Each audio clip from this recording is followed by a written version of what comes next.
It's me, your babe, and I made something that's real to show you how I feel. Hello, it's me. I will paint my words of love. So great, hey my love, stay. Oh my God, stay awake. Every word your love is the same.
take a sip and say, damn, it's been a crazy 4 years, huh?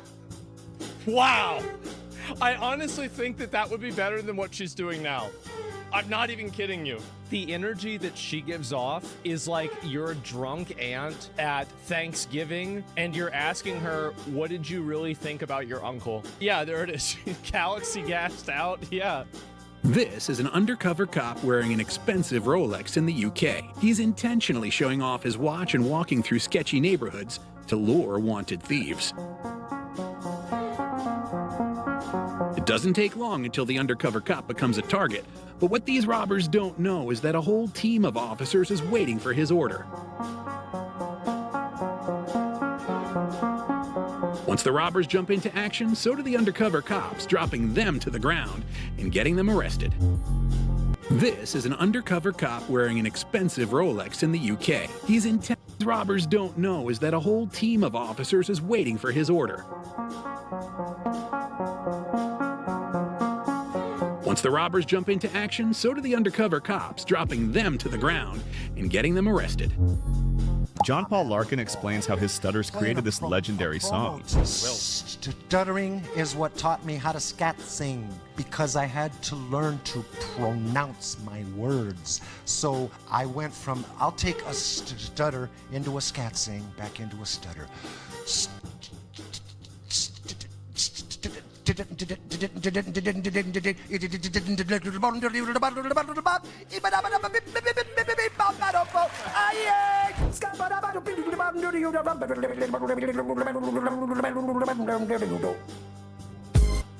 John Paul Larkin explains how his stutters created this legendary stutter into a scat sing, back into a stutter.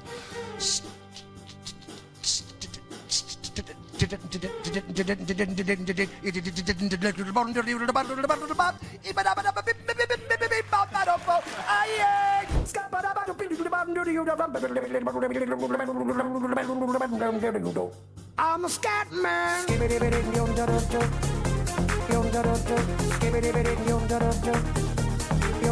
I'm a scat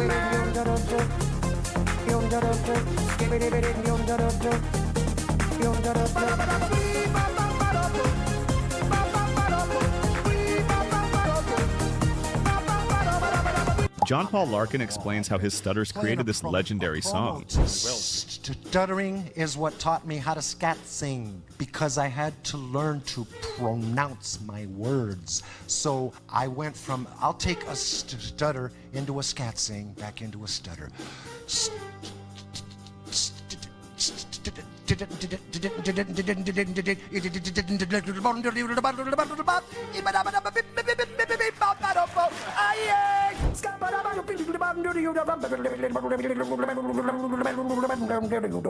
I'm a scat man.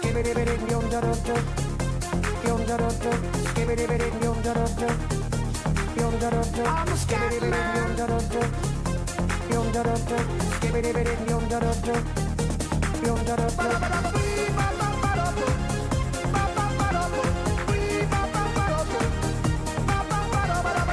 John Paul Larkin.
to do something extremely similar and take that after that CEO who stole a hat from a kid went viral a couple days ago, a Karen decided to do something extremely similar and take that hat from a kid. After that CEO who stole a hat from a kid went viral a couple days ago, a Karen decided to do something extremely similar and take that spotlight from him, as she decided to yell at a father for retrieving a baseball for his son and pressure them to handing it over to her.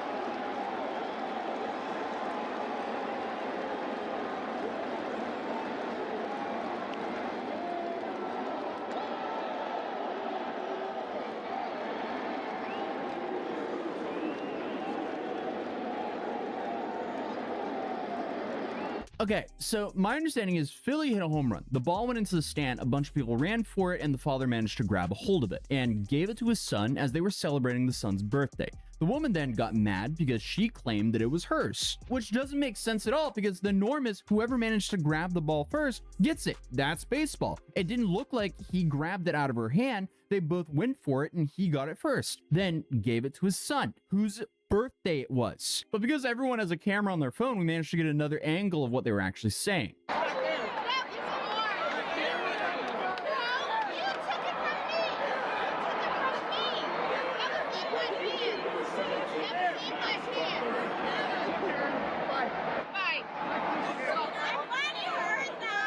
So she claims that it was in her hands, but here, looking at the footage, yeah, no, it doesn't look like that was the case at all, but there's another angle of it as well.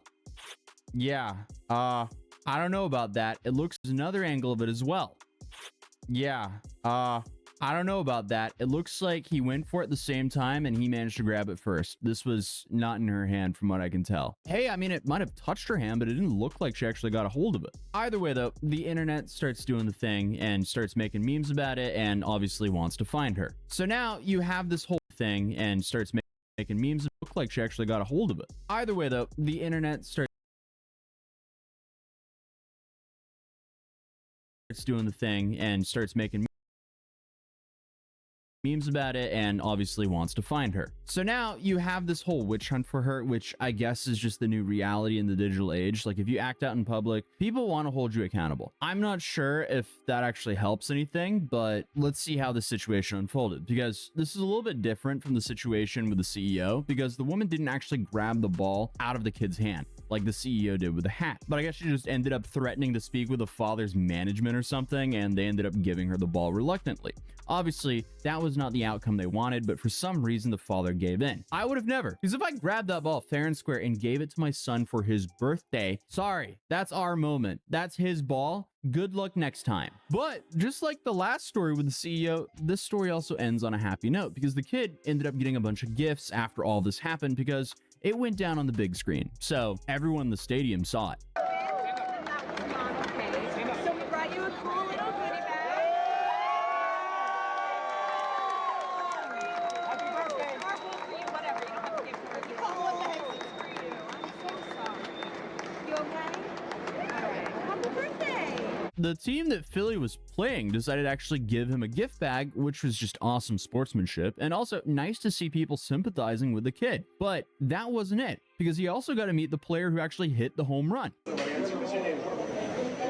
Lincoln? Alright. Sorry you didn't get a ball, but I'm gonna sign a bat for you instead, alright? Lincoln?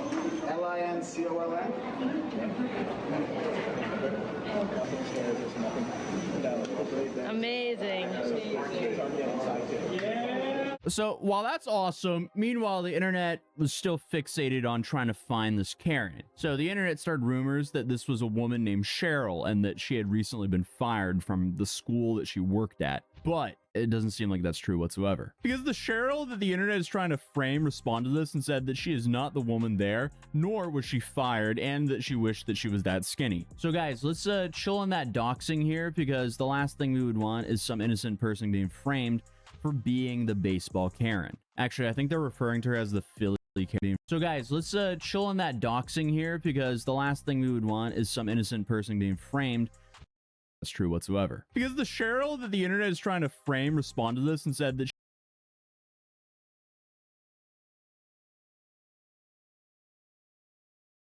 She is not the woman there, nor was she fired, and that she wished that she was that skinny. So guys, let's chill on that doxing here, because the last thing we would want is some innocent person being framed for being the baseball Karen. Actually, I think they're referring to her as the Philly Karen right now. But the father and son did end up reacting to this. I wasn't very happy that we had to give it to her, but we can't win. She was gonna get it anyways. Sure. Yeah. He wasn't gonna take it, but We can't win. I decided to give her the ball. I apologize to you. It was the right thing. We just wanted her to go away, That wasn't the right thing, but you guys did want him to go away. and it worked out. You got a bat. Yeah. Pretty cool. It did work out. Dad, do you have any regrets giving the ball back? Yeah, like I said, that was what we were there for. We were there to get a home run ball. So I thought I had accomplished this great thing, and putting in his glove meant a lot. And she was just so adamant and loud and yelling and persistent, and I just didn't want to deal with it anymore. You know, there was hundreds of people, you know, just staring, and like I said, she Come was on. You let her very, bully very, you, very dude? close. And I'm dad of the family, so I didn't want to do something I'd regret. And that was the choice I made, is to just hand the ball back and tell her, go away. That's kind of depressing, honestly. I mean, hey, it worked out for the better, I guess, because, okay, let's say, hypothetically, if he kept that ball, he wouldn't have gotten the gift bag from the Marlins, and he wouldn't have been able to meet the player and get a signed baseball bat, and most likely a ball as well. So it did work out for the better for him, but also, I mean, like, you shouldn't let someone steamroll over you just because they're loud. Like, dude, stand up for yourself. Stand up for your family. It's not like she's gonna, like, knock you out for the ball. Like, no, she's being demanding. You go, I'm sorry, ma'am, that you were not faster. We got this ball fair and square. This is now my son's ball. Hopefully you get it next time.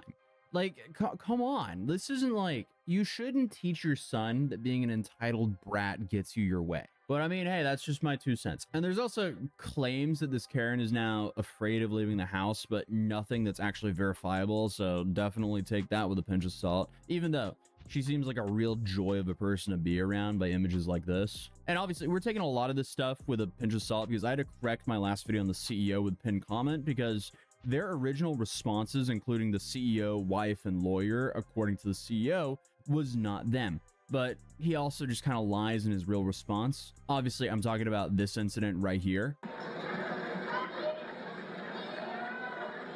But here is the concrete CEO's real and official response after he essentially snatched a hat out of a kid's hand. Due to the situation that happened during the Camille match at the US Open, I would like to clearly apologize to the injured boy, his family, as well as to the fans and the player himself.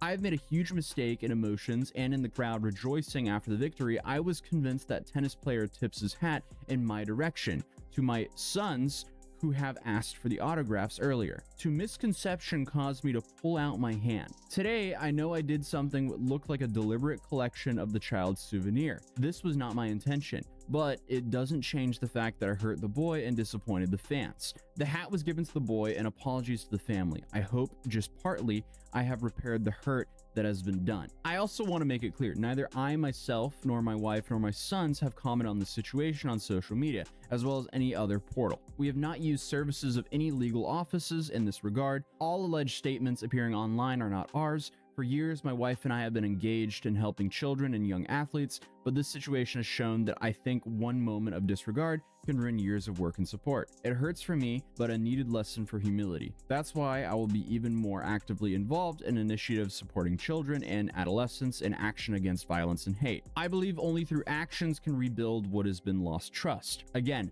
I am sorry to anyone I disappointed. Please understand, for my family's sake, I decided to turn off the options for comments on this post. Okay, I still don't buy that he thought that hat was actually for him, but at least he's taking some accountability here, and he's at least claiming that he's going to work on this forward. Either way, it sucks to see grown-ass adults take souvenirs from kids. Hopefully, they learn from this and act better, but I guess all we can do is really hope. Overall, though, Massive skill issue from the Karen here, because all she had to do was get a hold of that ball, and none of this would have actually happened. But instead, she went full-on Smeagol for that ball and pulled the let me speak to your manager card and ended up getting the ball. So yeah, it's safe to say that she sucks. But other than that, drop a like on this video, subscribe if you're new, and I'll see you guys in tomorrow's video. Peace.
One October evening in 2016, an Arkansas farmer was sitting in his pickup truck just outside his field, and he was growing impatient.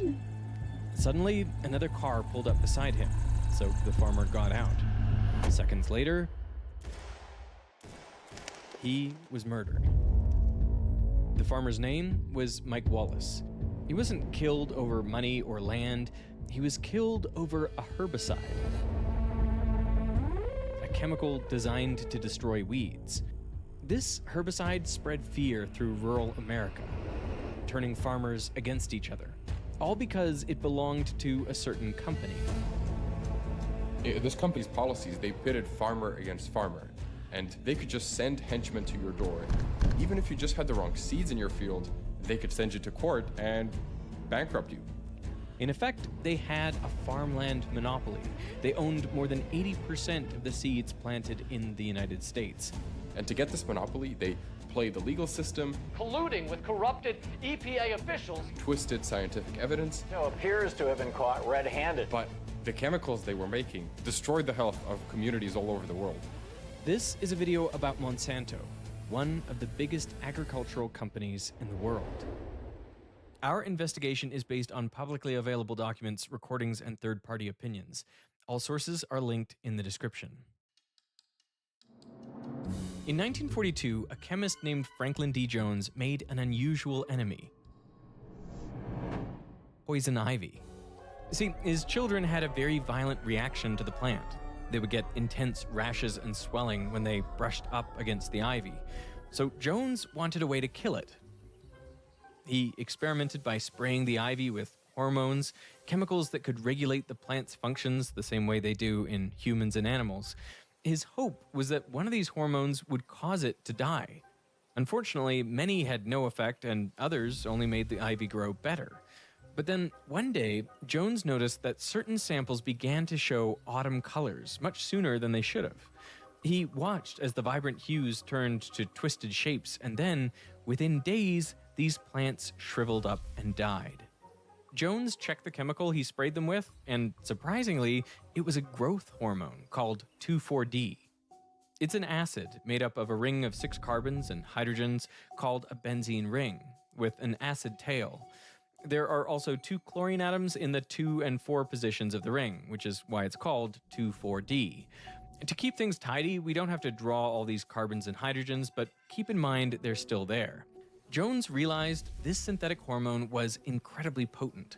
Tiny amounts of it would still encourage the ivy to grow, but if he sprayed on a lot of it, 2,4-D would trigger such uncontrollable and unsustainable growth that the poison ivy would die in the process.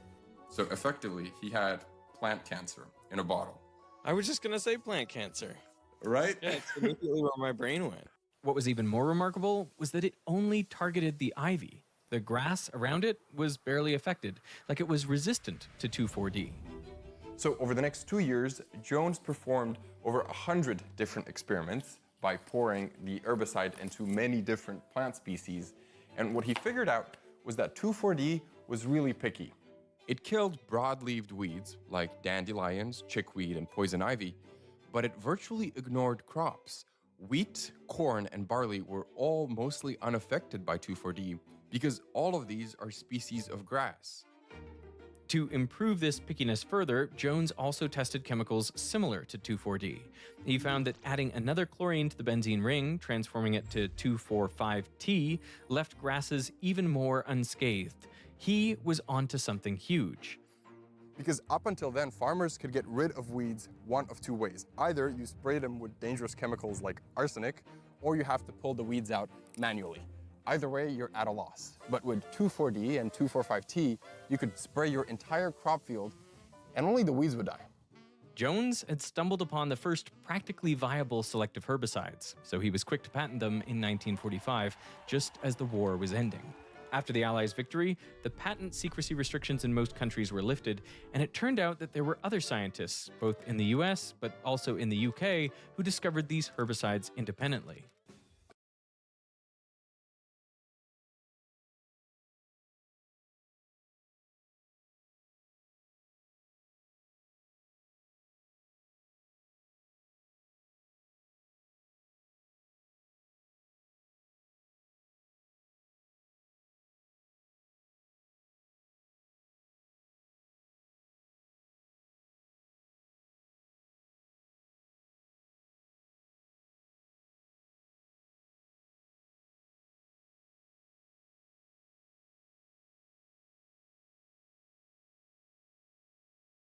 Soon, the world was blessed with modern miracle weed killers like Weedun and Weedabomb and Endoweed, all formulations of 2,4-D and 2,4,5-T herbicides.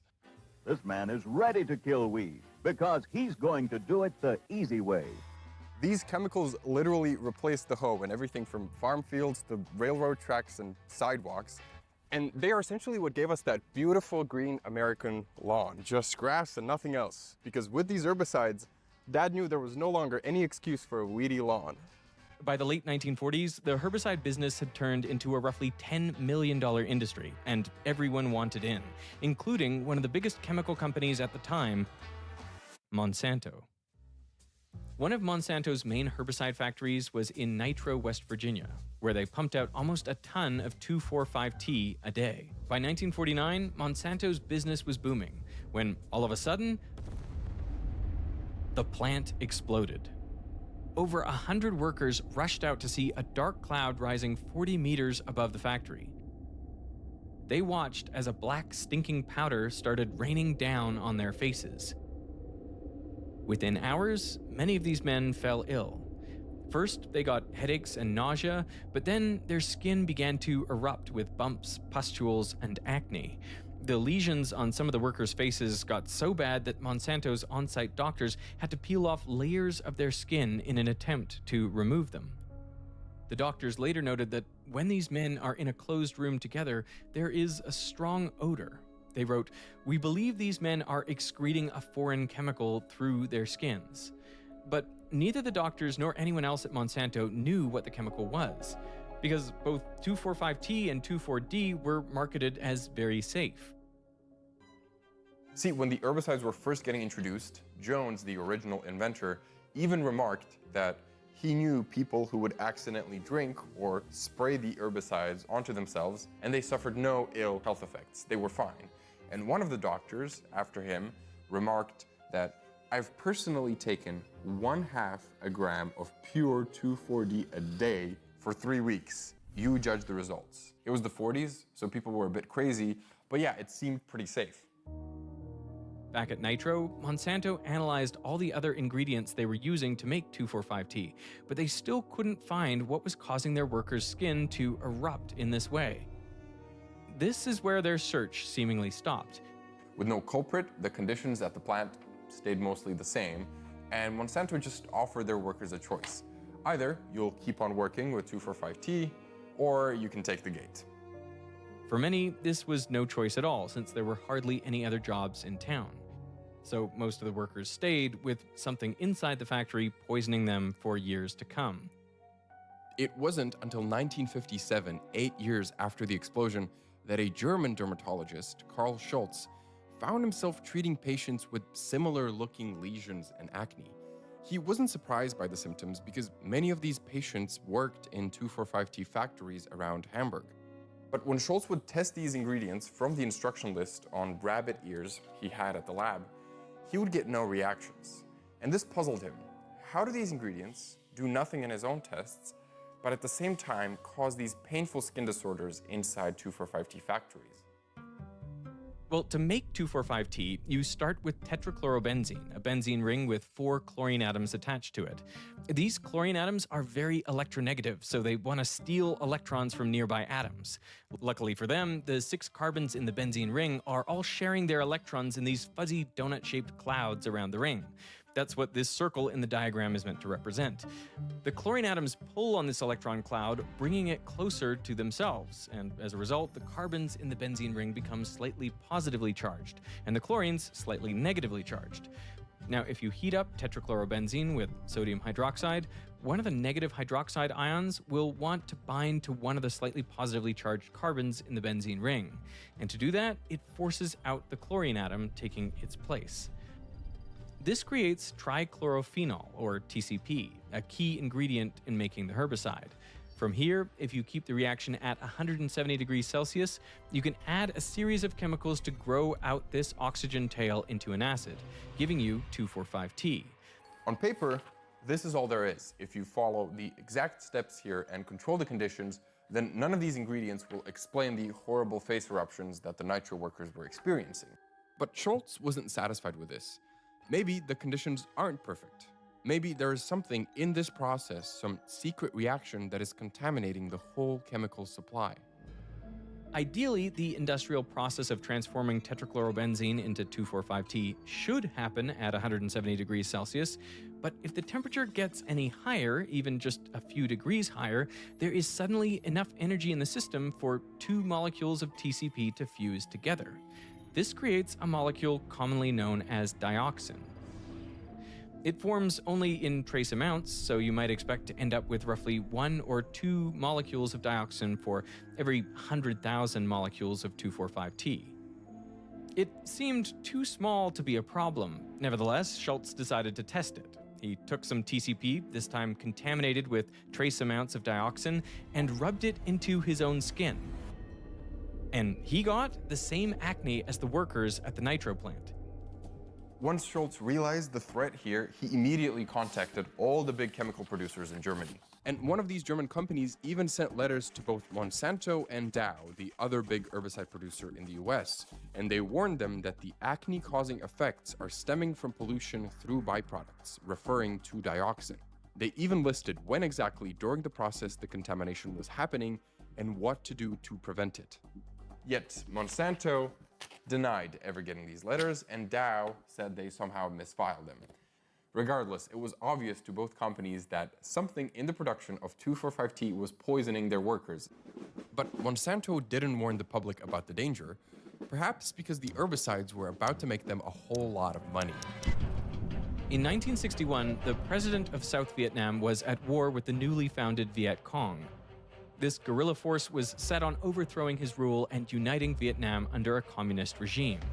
The Viet Cong were masters of the jungle. They laid deadly traps for their enemies and ambushed them using underground tunnels. South Vietnam was losing the war, so the president faced a choice: either accept defeat in the jungle or destroy it. He reached out to his allies, the US, and asked them for help. And soon they came in flying with thousands of barrels of herbicide. This was the start of Operation Ranch Hand. The US's herbicide of choice was Agent Orange, a 50-50 split of 2,4-D and 2,4,5-T, supplied by the US's biggest chemical manufacturers. The largest supplier by volume was Monsanto. Agent Orange ravaged through South Vietnam, destroying 20% of the jungles, and civilians and soldiers on both sides got sprayed with it too, mostly by accident. The government assured them that it is not toxic to humans, animals, or drinking water, but Monsanto and Dow knew otherwise. See, during Ranch Hand, they secretly exchanged information on their herbicides, and in one of the letters, Dow acknowledged that dioxin, which had been contaminating 2,4,5-T for years, was the most toxic compound they have ever experienced, and that even trace amounts of it caused incapacitating acne. By 1965, it was obvious that both companies understood what sort of threat dioxin was. And yet, there are no records that Monsanto or Dow ever sent communication to the US government warning them about the threat. In fact, Dow's vice president reportedly said, if the government learns about this, the whole industry will suffer. As a result, the US sprayed South Vietnam with 72 million liters of Agent Orange, within which was just 80 liters of dioxin. And even though that doesn't seem like much, the damage was irreparable. Civilians and soldiers on both sides suffered from skin diseases and cancer. Children were born with physical and mental disabilities. By some estimates, as many as 3 million people suffered from the effects of Agent Orange. This outraged the public. In 1967, 5,000 scientists signed a petition to the president condemning his use of the herbicides. And Monsanto was under scrutiny too, because regulators were catching on to the dioxin contained in 2,4,5-T. The herbicide was about to be phased out, compromising their bottom line. Monsanto needed a miracle, and they needed it fast. Their idea was to replace 2,4,5-T with a safer herbicide, but after 9 years of research, they weren't getting anywhere. All of the scientists in the agricultural department referred to this new initiative as a dead area. One of the last remaining scientists on the project was John E. France, and by early 1970, he was about to give it up too. But before abandoning the project, France decided to do one final set of experiments. So he thought up 19 possible acids that could maybe work as herbicides and decided to test them out. He prepped the first herbicide, but nothing happened. The plant was completely fine and the herbicide had no activity. Then he decided to test the second herbicide, and he applied it to a plant.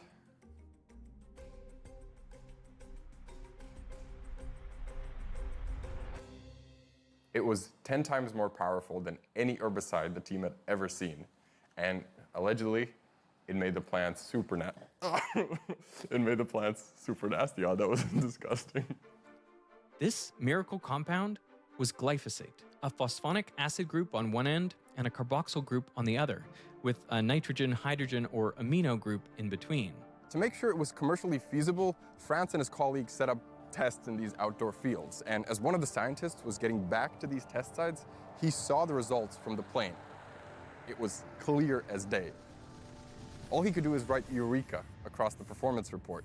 It was the best herbicide they'd ever seen. So what made it so great at killing plants? Well, for plants to survive, they use a chemical pathway, a series of reactions to create 3 important amino acids, acids without which they die. This process is known as the shikimate pathway because it starts with shikimic acid, named after the Japanese shikimi flower. During one of the steps, 2 acids, S3P and PEP, need to transform into a third compound, but they can only do that with the help of an enzyme called EPSPS, which catalyzes the reaction and helps the 2 molecules combine. However, if glyphosate is present during this reaction, it will begin to mimic PEP because they have a very similar geometry. And because of that, glyphosate actually binds first to EPSPS, blocking it from acting as a catalyst. Now, the acids can't transform and the whole shikimate pathway is destroyed. Without it, there are no amino acids and the plant dies. Crucially, the shikimate pathway is unique to plants and things like bacteria and fungi. Humans and animals don't have it. In fact, we have to eat foods that contain these 3 amino acids. But for Monsanto, this was good news because they could market that glyphosate targets an enzyme found in plants, but not in humans or pets. So after decades of toxic products, Monsanto finally had one which they were sure was safe. And research was also showing that after you spray glyphosate, the microorganisms in the soil break it down into safe byproducts. It was biodegradable. Glyphosate was perfect, so they wasted no time in getting it on the market. In 1974, Monsanto had a new hit herbicide, Roundup. Roundup is better. It goes through the plant to kill it, tops and rhizomes. My roots hurt real bad. Hank! Roundup, no root, no weed, no problem. Farmers loved it because, unlike 2,4-D, glyphosate killed every weed, not just broadleaved ones, but grassy too. It allowed them to practice something called no-till farming. See, usually, to get rid of weeds, you'd have to plow up the entire field before planting anything, and that would hurt the soil, and it was also just a lot of work. But with Roundup, what you do is you spray the whole field, everything dies, and then you just plant directly into the residue. It was easier, faster, and cheaper. And Roundup was safe to use too. They marketed it as safer than table salt and safe enough to drink, basically. Roundup can be used where kids and pets will play and breaks down into natural materials.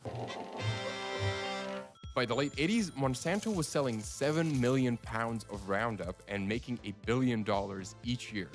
And they weren't going to share a penny of that money with anyone. See, with other herbicides, like, for example, Alichlor, which was moderately popular at the time, you can tweak the molecule a bit here or there, and you still get a very potent weed killer. So if you patented a specific herbicide, your competitors could still use hundreds of its close relatives, which would still work perfectly well without violating your patent rights. But glyphosate was different. If you were to modify the molecule in any way, its herbicidal properties were completely gone. So Monsanto could rest easy knowing that until the year 2000, they would be the only ones able to sell it. But there was a little problem with glyphosate. See, unlike 2,4-D, which only killed broadleaved weeds, Roundup kills everything. I sprayed some of my own houseplants here, and, well, you can see the results. Chances are, if it's green, Roundup is going to kill it. And this was a problem because farmers could only really spray Roundup on their field twice, either right before planting the seeds or right after a harvest.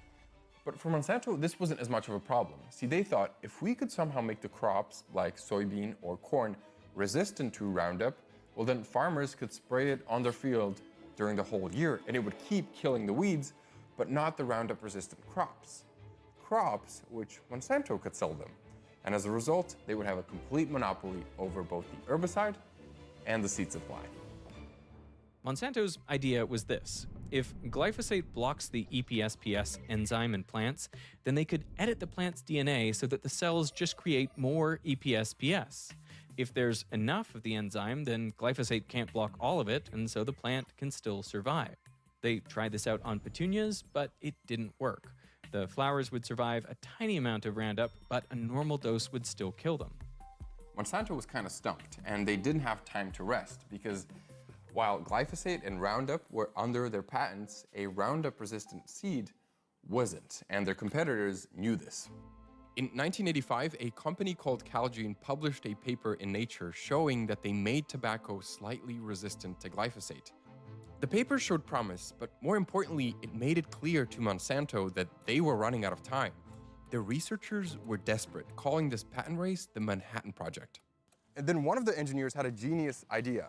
Monsanto had a ton of these factories where they were converting phosphate into glyphosate. And they had a lot of sludge leaching out of these factories. So if there was anything living around these factories in this sludge, there was a chance it was resistant to glyphosate. So the researchers went to one of these factories, scooped it out, and found a strain of Salmonella in there, which was kind of surprising to them because Salmonella usually relies on the shikimate pathway. But here it was thriving in glyphosate. Monsanto's scientists isolated the Salmonella's genetic sequence and found that it had evolved a way to mutate the shape of its EPSPS enzyme so that glyphosate couldn't bind to it and block the shikimate pathway. The scientists took that Salmonella DNA and loaded it onto a gene gun. Not this one here, but it's actually surprisingly similar. See, they placed thousands of these Salmonella DNA strips onto microscopic gold particles in the gene gun, which they then fired into the plant tissue all over at 1,400 kilometers per hour. The gold particles would bombard the plant cells, and some of them would make it into the nucleus. Here, the DNA detaches from the gold, and it integrates itself into the plant's chromosomes. Now, every time this cell divides, it copies over the new EPSPS gene. Monsanto scientists planted seeds with these genes out in the field and sprayed them with Roundup. But nothing happened. The soybean was resistant. Monsanto made sure to act quickly. Soon after, they found even more potent bacteria, and they were able to make other crop species immune too. And by 1998, they had patents for glyphosate-resistant canola, corn, and cotton. They called this lineup of GMO seeds Roundup Ready. These Roundup Ready seeds took over the market in an instant. Already by 2001, more than 70% of all soybeans grown in the US were Monsanto's, with Roundup making them more than $2.5 billion a year. It was the best-selling agricultural product ever. And every farmer could join in on this Roundup plus Roundup Ready revolution just by signing Monsanto's technology use agreement. I got one of these agreements from 2011 here, and I just wanted to read some terms. So the grower, or the farmer, who accepts and wants to use these seeds, agrees to not save or clean any crop produced from the seed for planting, and the farmer also agrees not to supply the seed produced from the seed to anyone for planting. Meaning you cannot save the seeds you bought last year to plant this year, and you also cannot share or sell your seeds to anyone else. Here's another one.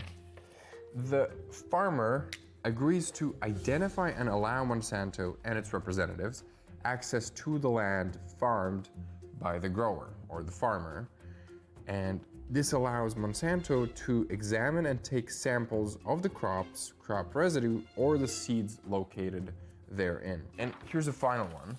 The grower accepts the terms of the following notice requirement by signing this agreement or by opening a bag of seeds. So you're agreeing to these terms even just by opening a bag of seeds. If you thought that this contract was crazy, you should see the stuff that we sign up to today online. I have some terms and conditions here from a social media website. Here's what it says. We may collect biometric identifiers, and we may infer your attributes such as age range and gender. So they're able to scan your face and sell that data to advertisers. And just in the last couple of months, companies have been making these aggressive pushes to their terms and conditions to try and get more of your data, and they can use it to train AI models or just sell it to data brokers. And this doesn't just mean annoying ads and spam emails and phone calls. Law enforcement can buy your data, and normal people can buy it too, even stuff like your location history. And all of that is perfectly legal, but luckily you can take steps to prevent it with the help of today's sponsor, Incogni. See, I started using Incogni in June. Look, you can see that they already contacted 46 data brokers to delete my personal data, and 42 of those requests have been completed, and I've actually been getting fewer spam emails. The new thing is that they now offer an unlimited plan with custom removals. So if you are browsing online and see a website with your data, even though it shouldn't have the data, you can ask one of Incogni's experts to manually take it down for you. And if you want to extend that sort of protection to someone else, they also have a family plan that supports up to 5 members. To try it, go to incogni.com/Veritasium and use the code Veritasium to get 60% off. You can also use this QR code. That's incogni.com/Veritasium, or you can also click the link in the description. I want to thank Incogni for sponsoring this part of the video, and now back to farmers and the terms and conditions they had to sign. Well, couldn't farmers just decide not to use Monsanto's seeds and herbicide? The thing was, you have Roundup Ready seeds and you spray them with Roundup, everything's going to be fine on your end. But your neighbor doesn't have Roundup Ready seeds, so if your herbicide drifts over to your neighbor's side, it's going to kill his plants. So neighbors were concerned, thinking their crops were going to be lost, so they got Roundup Ready as well, and soon enough, Monsanto controlled the whole market. And the control didn't end there. As one seed grower from Ohio remembers it, Monsanto's salesmen would tell people they could either sign on or they'd all be out of business within the next 2 years. Monsanto was going to dominate the entire seed industry, and there was nothing anybody could do about it. So hundreds of thousands of farmers signed the deal, and it wasn't a good one. One evening in late July 2004, an Indiana farmer named Dave Runyon was relaxing at home when 2 men knocked on his door. They led me to believe that they were doing a survey for a magazine. They wanted to know what kind of crops I planted. They wanted to know what kind of herbicides I used, the seed I bought and purchased and used. Runyon wasn't interested, so he decided to shut the door when he heard one of the men say, "I think he's guilty." Runyon didn't know what they meant, but a few months later, he got a letter from Monsanto saying that he had 7 days to turn over all of his business records to the company. He was shocked because Runyon was one of the few farmers that never signed a contract with Monsanto, and yet here they were threatening to sue him for patent infringement. Apparently, someone had tipped Monsanto off that Runyon had been replanting their seeds illegally. And farmers all across the country were getting the same types of letters. Honestly, it's kind of hard to overstate how much Monsanto tried to control farmers. They sent private detectives and ex-cops to inspect farms all over the US, waving their terms and conditions of the contract into farmers' faces to let them onto their property. They hired plane and helicopter pilots to survey the farmlands from above for signs of infringement. The lawsuits, the threats, how could people possibly stand up to them? And they even had a company hotline, 1-800-ROUNDUP, that farmers could call to snitch on their neighbors. It still exists, 1-800-ROUNDUP. You're calling them now? I think I got it right. If you have information about the misuse of seed or a compliance issue, please press 3. That phone number was in existence at the same time that we're talking about there, where people could rat out, their neighbor. As Runyon himself puts it, there is much mistrust in the countryside today. You never know who might report on you. You could actually willfully plant unauthorized seed in somebody's land if you want to destroy them. Now, in 2010, Monsanto responded to farmers' concerns about these investigations and released a commitment statement regarding their patents. They mentioned their pledge to transparency and ethical behavior, properly introducing themselves with displayed identification, and not exercising their patent rights when only trace amounts of their seed is present in a farmer's field. And while Monsanto ultimately ended up letting Runyon go, by 2013, they sued over 400 farmers, raking in over $20 million. Many of these farmers went bankrupt, and countless others settled with Monsanto out of court, even if they were innocent, because they just couldn't risk the legal fees. You know, they were actually influencing radio stations at one point, and the radio stations would publicly say the name of the people who were saving Roundup seeds on air. It sounds like a supervillain plot, really. Yeah, well, people actually started calling them Monsatan, so... This culture of fear and paranoia turned neighbors against each other, especially in communities where some farmers didn't wish to use Monsanto's herbicide system. One of those farmers was Mike Wallace. See, Mike had a field of soybean here that wasn't resistant to Monsanto's herbicide.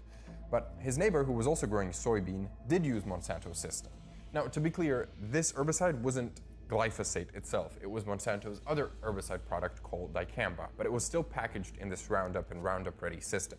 Now, one day, Mike noticed that some of his soybean was dying, and he suspected it was the herbicide from the neighboring farm drifting over, killing his soybean. And he could tell this was the case because the weeds underneath the neighbor's soybean were dying, allegedly because of the herbicide.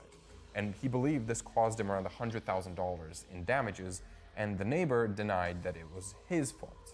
Now, the tensions between the two farms grew, so Mike wanted to chat with one of the workers from the farm to discuss the situation.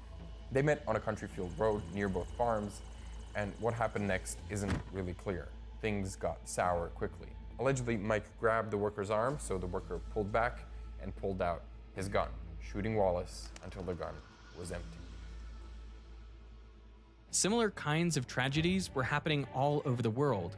Monsanto infiltrated farming communities in India, Argentina, Canada, Brazil, and even Vietnam. By the 2010s, they were an almost untouchable monopoly. Then out of the blue, on March 20th, 2015, an independent science panel called the International Agency for Research on Cancer, or IARC, came out with this, a paper saying glyphosate is probably carcinogenic to humans. The most popular weed killer in the world may cause cancer. IARC's classification of glyphosate as a probable carcinogen. Damage to chromosomes and DNA in human cells. This came as a shock to everyone, especially Monsanto. They don't know how IARC could reach a conclusion such as this one. See, other big health organizations like the US Environmental Protection Agency, the EPA, and even the World Health Organization, which is actually the parent organization to IARC, both claimed that glyphosate posed no carcinogenic risk to humans and animals. I think the IARC designation took the public by such huge surprise because Monsanto had really done such a good job for 40 plus years convincing the world that this stuff was safer than table salt. Monsanto was furious about this ruling, so on the same day they sent a scathing letter to the World Health Organization complaining how this classification needs to be rectified immediately. They claimed IARC chose to disregard dozens of studies and that conclusions on glyphosate must be non-biased, thorough, and based on quality science. Soon after, 5 review papers came out bashing the IARC classification and criticizing their decision. So why would IARC disagree with all the other agencies, and why would they ignore so many studies? Well, this is exactly the question California lawyer Brent Wisner wanted to answer. Wisner had been looking into Monsanto for a while now. Allegedly, Roundup was causing a decline in the bee population, so he thought he could make a case out of it. But one day, one of Wisner's colleagues told him that her cousin-in-law had been using Roundup on his farm for as long as she could remember. And then, both he and his dog developed non-Hodgkin's lymphoma, or NHL, a type of cancer targeting the lymphatic system. And he died in late 2015. He didn't stop using it until he was too weak to do anything. He didn't think there was any danger with Roundup. See, the IARC paper that came out saying glyphosate is a probable carcinogen actually pointed out that the strongest evidence was for non-Hodgkin's lymphoma. And reports of Roundup users getting diagnosed with NHL were popping up more frequently. This seemed like more than just a coincidence. Wisner thought he had a case, but Monsanto was a corporate giant he couldn't tackle alone, so he teamed up with other lawyers and also an investigative journalist who'd been reporting on Monsanto for decades. So there's a lot to write about. Spent a lot of time at Monsanto headquarters. It became pretty clear this company really doesn't care about its customers. Right, okay. Together, this group of lawyers started a lawsuit against Monsanto, and they forced them to hand over their company documents. Monsanto had to comply, and so the lawyers got access to their internal emails, memos, and safety studies. Saying one thing publicly and saying something completely different internally, the duplicity, the deception is just, jaw-dropping, really. In 1983, Monsanto submitted a glyphosate toxicology study to the EPA to get it classified as safe. But the data was showing that mice receiving higher doses of glyphosate were developing rare kidney tumors. The EPA was obviously worried with this, and they wanted to classify glyphosate as a possible human carcinogen. So they asked Monsanto to do more studies. And Monsanto fought back against that. No, you just need to trust what we're telling you, you're reading the data wrong, et cetera, et cetera. Monsanto wouldn't comply, and they pushed back against the EPA until 1989, when the EPA suddenly changed its mind. They said a repeat of the mouse oncogenicity will not be required at this time. And instead, in 1991, the EPA classified glyphosate as having evidence of non-carcinogenicity for humans. The cancer concern in mice was never made public, and this new classification certainly helped push Roundup sales, at least until more independent research came in. See, one of the most influential research papers on Roundup actually came out in the year 2000. It was the safety evaluation and risk assessment of the herbicide Roundup and its active ingredient glyphosate for humans, commonly just called Williams, Crows, and Monroe, after its authors. This was the landmark paper on glyphosate safety, which concluded that Roundup herbicide does not pose a health risk to humans.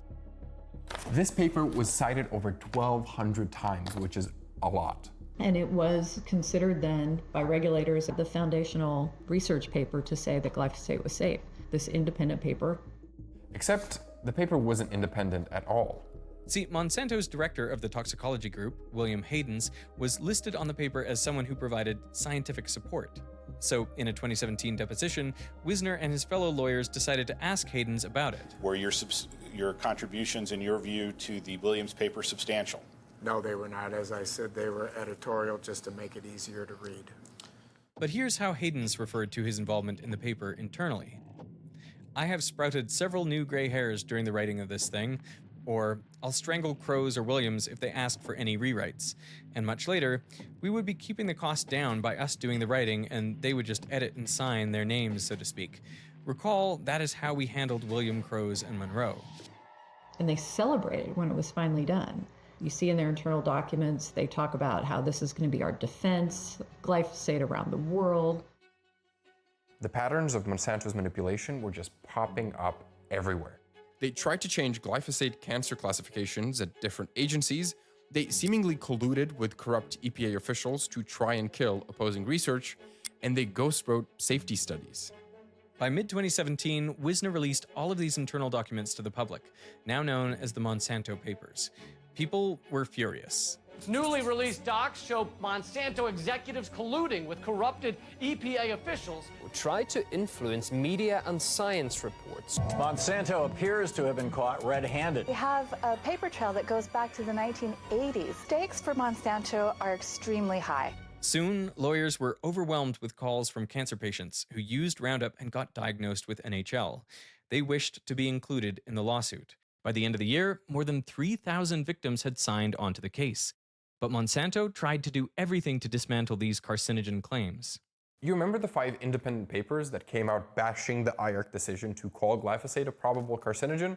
Well, the main review article there was ghostwritten by Monsanto. So you could see this paper getting edited and changed by people who worked for Monsanto. And it's been frustrating to see journals basically at every step of the way, declining to retract. That paper is still online today, and Monsanto went all the way to discredit anyone who was opposing their view with something called their let nothing go strategy. Let nothing go was essentially like, let nothing go. Somebody tweets online, Roundup causes cancer. You don't let that go. Like, you have an onslaught of people responding to that. They had whole training operations where they would bring in nutritionists and academics and other people to train them, like, what to say and how to say it. I do not believe that glyphosate in Argentina is causing increases in cancer. You can drink a whole quart of it and it won't hurt you. You want to drink some? We have some here. I'd be happy to, actually, but not really. But Not really? I know it wouldn't hurt I mean, me. if you say so, I have some glyphosate. No, I'm not stupid. But they very much became an army that Monsanto could deploy when a news article came out, for instance. Are we gonna get some comments like under this video that that are actually written by Monsanto? I wouldn't be surprised. But all of the confusion Monsanto tried to create around glyphosate wasn't enough. By the summer of 2018, the truth was out and over 11,000 plaintiffs filed lawsuits against Monsanto. This was going to destroy them, but unfortunately, Monsanto had an escape plan. Just as the first lawsuit against them was starting, they signed an acquisition deal with German chemical giant Bayer. Monsanto cashed in, the executives rode off into the sunset, and Bayer was left holding the bag. Why would Bayer buy Monsanto if it's so obvious that they have, hundreds of thousands of plaintiffs waiting for a verdict? Why would a company do something like that? Well, I think that's right. The big question that the investors are asking or have asked, why in God's name did you do this? Like, why did you do this? I think it was Wall Street Journal that had a headline, worst acquisition in history or something like that. Bayer's stock tanked immediately after the acquisition, and things only got worse for them. A few months later, the first case against the Monsanto-Bayer company went to trial. The plaintiff was Dwayne Lee Johnson, who had developed non-Hodgkin lymphoma after accidentally getting doused with Roundup at work. The jury, faced with evidence from the Monsanto papers, sided with Johnson, awarding him $289 million in damages, and Bayer had to pay up. By 2025, Bayer had to settle more than 100,000 cancer lawsuits for the damages caused by Monsanto's Roundup, amounting to over $10 billion in settlements. Monsanto, which is now owned by Germany's Bayer, denies any wrongdoing. And they don't accept that Roundup could have caused the plaintiff's cancer. So after all this publicity and scandal, how dangerous is Roundup really? My question has always been, if it doesn't cause cancer and it's not dangerous and there's no real risk to human health, why in God's name would Monsanto have to spend millions and millions and millions of dollars to create ghost-written studies and hire PR companies to ghostwrite articles online? And why would you have to engage in so much deception if you truly had a safe product, right? Well, according to IARC, one of the biggest concerns with glyphosate is genotoxicity. Some studies have shown that if you get overexposed to glyphosate, like many farmers would, then the chemical might substantially damage the DNA in your cells, which is a common mechanism of action for many carcinogens. And other studies have actually pointed to the shikimate pathway. Again, we don't use it, but the bacteria in our gut do. So if you ingest trace amounts of glyphosate, for example, through your food, it could disrupt your gut's microbiome. If you can disrupt the enzyme in the microflora in your gut, the EPSP enzyme, the synthase, it could have all sorts of effects. Now, IARC never specified at what dose glyphosate actually becomes dangerous, just that overall glyphosate is a probable carcinogen. And to put it into context, the other things in the same classification category are eating red meat or high temperature frying or pulling a night shift. But these are lower than the number one category, which is a certain carcinogen. And here, of course, you have alcohol and tobacco and sunlight. And to give you context for our previous episode on forever chemicals, PFOA was a category 1, so a certain carcinogen. But PFOS is actually a category 2B, which is lower than glyphosate, at only a possible carcinogen. From the data I've seen, glyphosate doesn't seem to be a particularly potent carcinogen, but high exposure to glyphosate is certainly associated with a modest increase in your ability to get certain types of cancers. And people who have higher exposures are clearly at higher risk. Yeah. However, the EPA and many other organizations like the European Food Safety Authority still disagree with the IARC and claim that glyphosate isn't a likely carcinogen. But the courts in the United States have repeatedly told the EPA that they're not doing a proper analysis, they're not doing a proper assessment of glyphosate, they're not following their own rules. You said something like 50% of the papers that were about glyphosate safety and research and toxicity were probably industry funded. That's just a guess off the top of my head. Honestly, it could be much higher than 50%. I certainly do not think it's lower than that. there's just always a desire by these companies to control the science. Today, Bayer still denies that glyphosate is a carcinogen. They would still tell you they don't think there's anything wrong with it. Yeah. When my book came out, Bayer reached out to me. They sent me an email, and it was really kind of quite strange. It was like, congratulations, we've read your book and we've learned a lot. I think Bayer feels different. And Bayer actually removed glyphosate from commercial products. So this bottle of Roundup here doesn't even have glyphosate in it anymore. Part of the reason for that must be the public backlash and the lawsuit. Is smashing baddies in your car actually legal? It's actually a lot more complicated than you think. Hey, Mike, you need me to play with the gear shift? Please don't touch me while I'm bestowing knowledge. Anyway, it's not illegal for you and your sneaky link to touch butts in your Honda Accord, as long as you don't make this fatal mistake. Mike, don't you want to see what's under the hood? Not right now. This is important.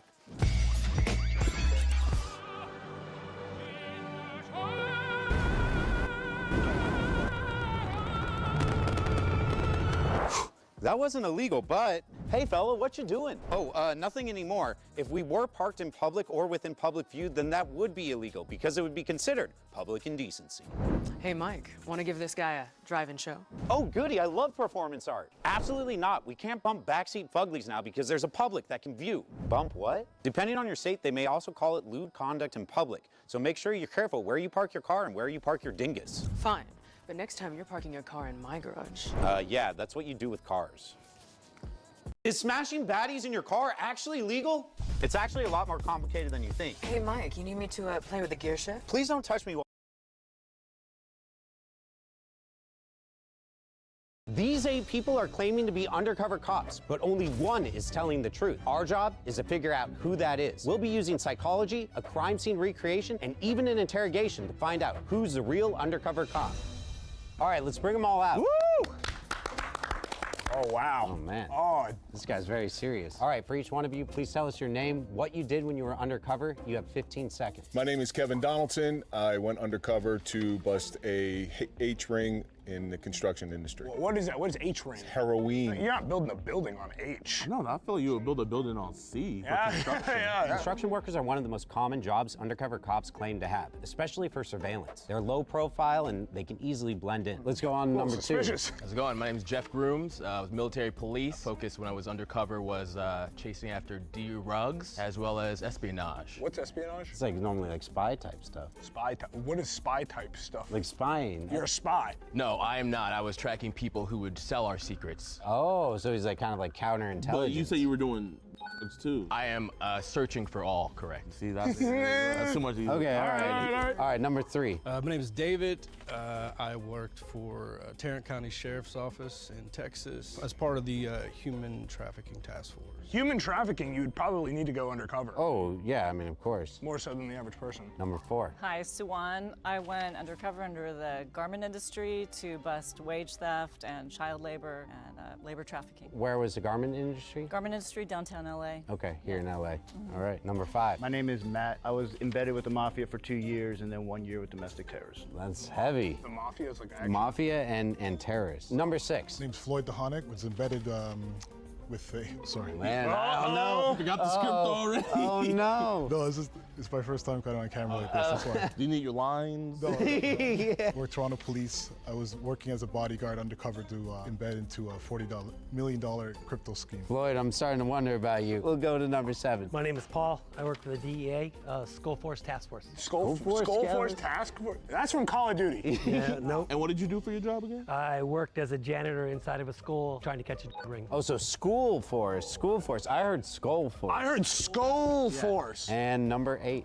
My name's Andy Southern. I went undercover at a pizzeria in Brooklyn. What kind of crimes are going on in a pizzeria? It was money laundering for drugs and loan sharks specifically. I don't believe that at all. Yeah, I'm having trouble. You can make plenty of money just selling pizza there now. You can make a lot more laundering money, it turns out. You could say they were making a lot of dough. Oh, no. That's so cheesy of you. Oh, No, Mike, you shouldn't have. No, honestly, you really shouldn't have. We only have to eliminate one person right now. So, like, who's the person that you just feel like for sure gotta go? Dude, I don't want to eliminate the person who's the undercover cop first. That'd be so embarrassing. I know. Mr. Jeff, I got a question for you, man. Yes. Military police, right? Correct. Were you on ship or off ship? I've spent time on both. 2 separate occasions, I was military police and became the NCIS liaison Imagine officer. a computer virus that you cannot remove even by wiping a hard drive completely or removing it altogether. Surely that can't be possible, right? Well, you might want to sit down for this one. There is a recently discovered exploit, it was discovered a couple months ago, that your computer is very likely to be vulnerable to.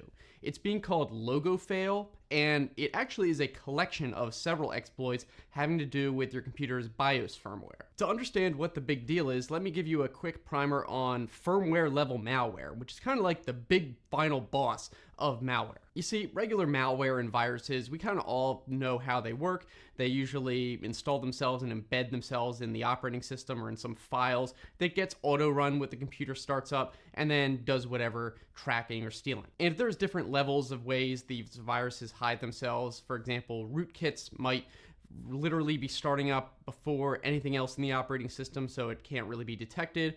Or fileless malware is another example where it doesn't even have any files themselves on the drive. It kind of runs as a script that starts a process along with the operating system. But at the end of the day, you could wipe the drive and get rid of these. But the firmware, which is like embedded code within hardware itself, that is not stored on the drive anywhere. For example, we've all probably heard of the BIOS. These days, it's technically the UEFI, but everyone calls it the BIOS. That's what I'm going to call it. Anyway, that is going to be stored on a physical BIOS chip on the motherboard, and that's why it can run even if there's no drive installed on the computer. So in cases where the firmware is infected by malware, because that firmware code gets loaded before any other software, the operating system, drivers, anything else, then there's literally nothing that can stop it. It can do anything from reinstalling malicious files onto the drive repeatedly every time at boot up, or starting a process that is malicious that the operating system can't even see it all,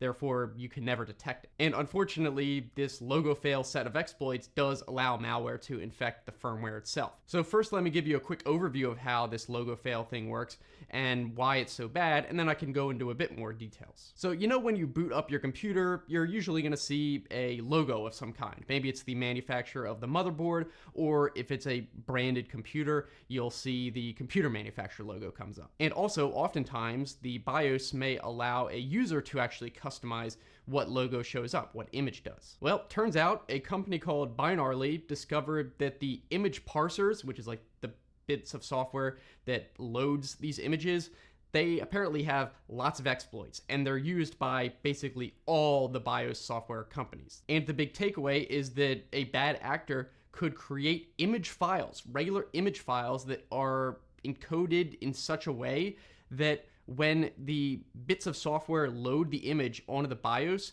it can trick it into doing a lot more stuff, including just rewriting the firmware to have malicious code in there and doing whatever they want. And the reason this is especially bad is because, yes, there are actually technologies such as secure boot that are specifically designed to ensure that BIOS data is not manipulated on startup. But apparently they do not usually check the image files, which is how this is allowed to get through. So what would happen is you'd get infected with malware one way or the other, usually the typical way you download a file unknowingly, and instead of running a stealer or installing pop-ups or whatever, it will replace the image that gets loaded by the BIOS, and then your firmware is hacked. And then literally nothing will be able to detect it. Before I get into the details though, something else that's vulnerable is your personal data, which is where today's sponsor shows personal as a role, even if you heard it and tell details about how the description.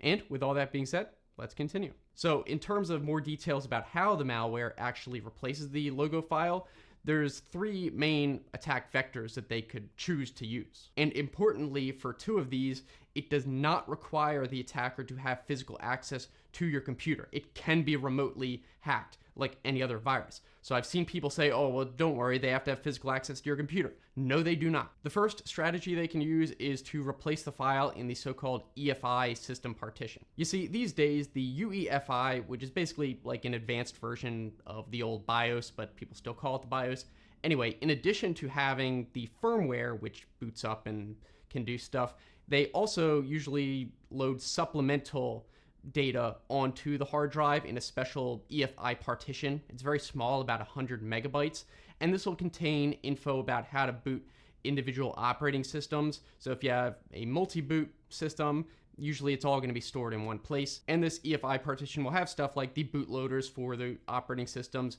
but may also contain those logos. So what happens is you get some kind of malware that infects your computer, and either by tricking you into running it as admin, or it does a privilege escalation attack, it gets the ability to simply write the malicious image file to this EFI partition. So it's literally just a matter of copying a file over. So what happens is the BIOS on startup will see that logo and load it and try to display it, but it has that malicious code, and then it'll manipulate the BIOS firmware so it doesn't even need that logo again to run. It'll already be embedded in the firmware, and that's why if you erase the drive, it doesn't help anymore. Now, typically this EFI system partition is protected by something like Secure Boot. That's what it does. It makes sure that none of these files are manipulated, different than the officially signed versions. But apparently it turns out that there are sections of the EFI partition that are not checked. They're part of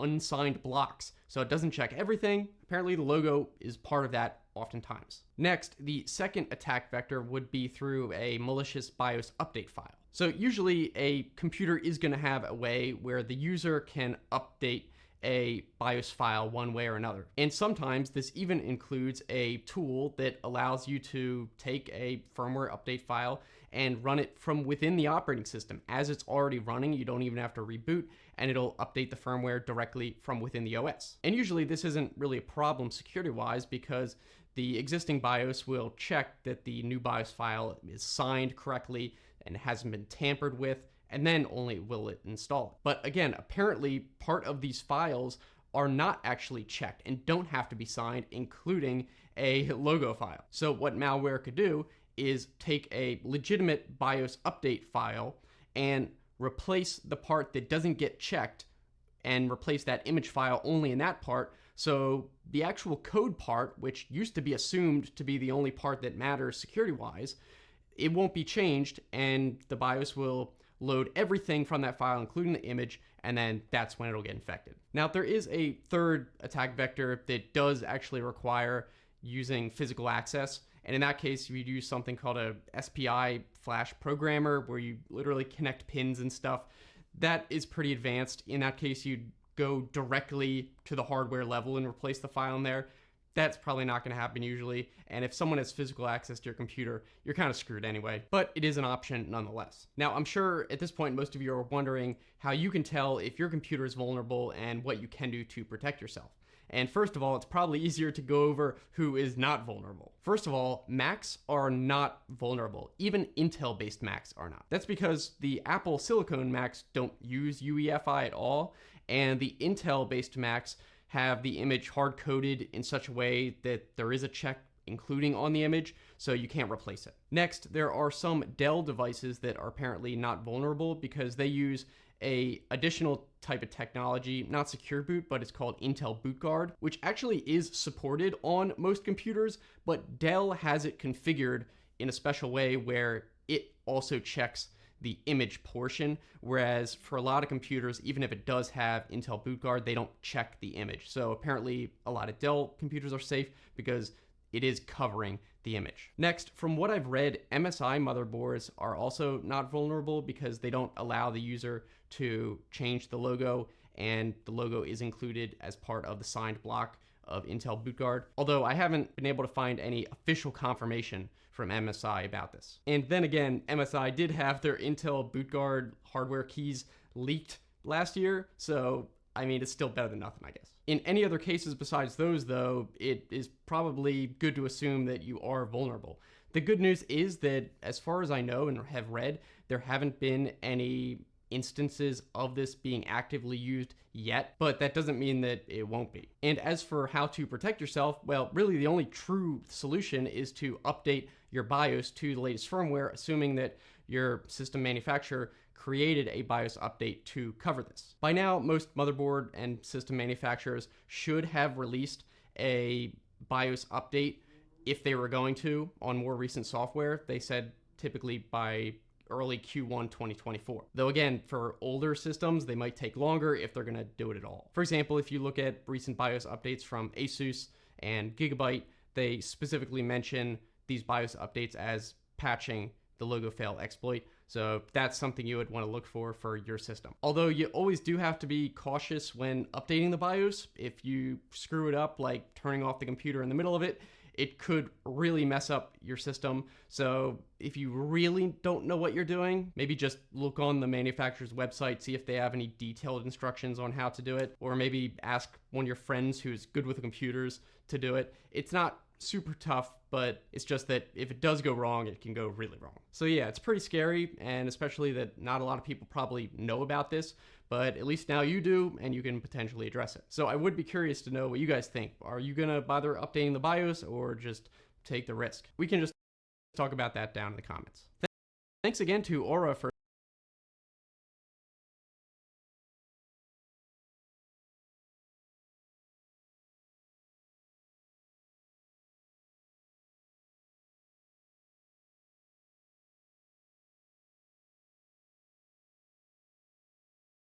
Is it a Felius time, chat? Can I carry a game with a...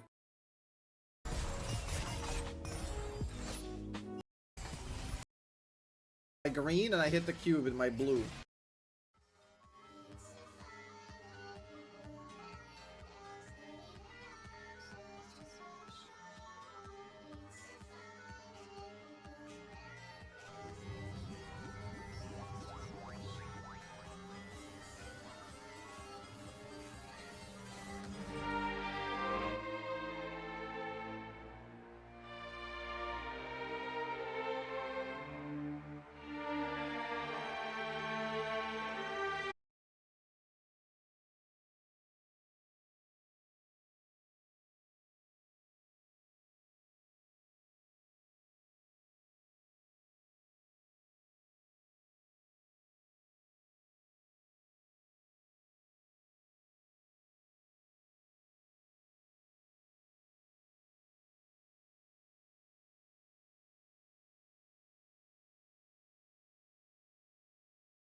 officer. But what does that have to do with you being undercover, though? Because they had to put me onto the ship as a contractor in the Cyber Shack. Cyber Shack. Sounds Cyber like, Shack. I'm thinking like Shake Shack or something. For me, it's gonna be Andy or Floyd. But those are the two most obvious. Me and Tyler both agree that we could get Jeff out and be safe. Man, I feel like I'm outvoted on the island here. I'm not wearing a suit, so my vote doesn't count, bro. No, it doesn't. I'll go with you guys if that's what you want to do. Mr. Jeff, you're gonna have to walk the plank, my man.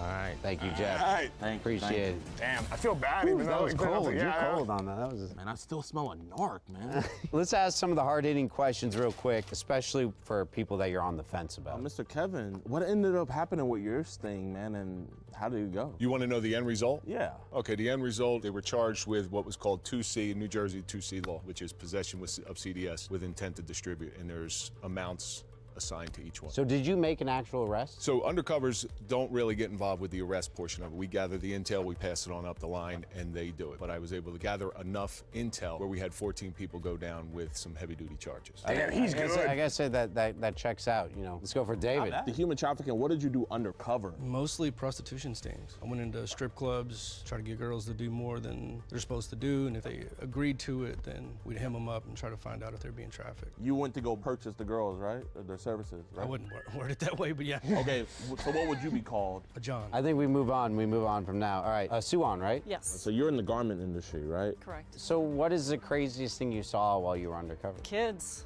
working after hours at the machines. Here in Los Angeles. In downtown LA, yeah. How young were these kids? 10 was about the youngest. How many? About a dozen. Can children work at 10 years old? No. Matt. Matt. You said it was Greek, Italian, and French terrorists? No, it was Russian. Ooh, that was smooth. Hey, good job on you too, Matt. That was smooth too. What was undercover about your position rather than just straight up just being a police officer? I was isolated from friends and family, lived with the mafia. The only person I had any contact was my handler, who was with the FBI in that case. Can I ask what was the reason for the terrorism? Like, what was the purpose? The terrorism case, our intel unit had gotten information that there was going to be a bombing at the DNC, but they did not know much other than most likely it was an anarchist group. We'll move on. We'll move on. See, you need to make a movie about you, man. Floyd. Yes.